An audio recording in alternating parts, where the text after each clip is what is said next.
Dear friends, why do we keep losing ourselves in arguments, in noise, in endless scrolling, in trying to prove we are right or worthy or strong?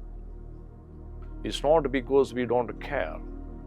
It is because we care too much, too fast, too close. We dive in before we breathe. We react before we reflect. We give all of ourselves before we even ask, is this true to me?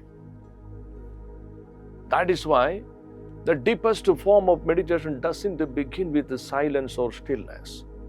It begins with a distance, the sacred kind, a still space between what is happening around you and what is happening within you. We call this practice I stand for, the art of standing inwardly at a distance. Often, we confine meditation to the temple alone, but it has to extend to the family, the workplace, and everywhere in between. What remains constant is the posture, and that posture is I stand for. The tax collector stood far off, and in that distance, something holy opened, not because he ran away, but because he stood with awareness. Not because he didn't feel, but because he didn't collapse.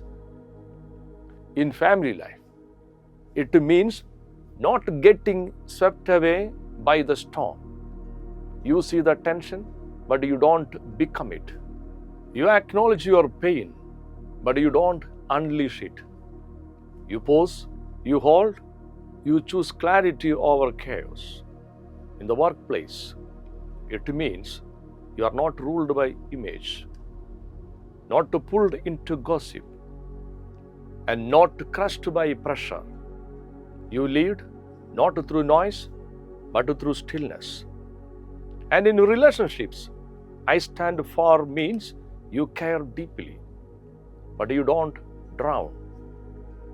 You stay present, but not possessed. You love fully, without losing yourself. This is not a detachment. It is sacred alignment. I stand for is not a separation from life. It is presence, rooted in the sacred temple within. And I stand for is the doorway in.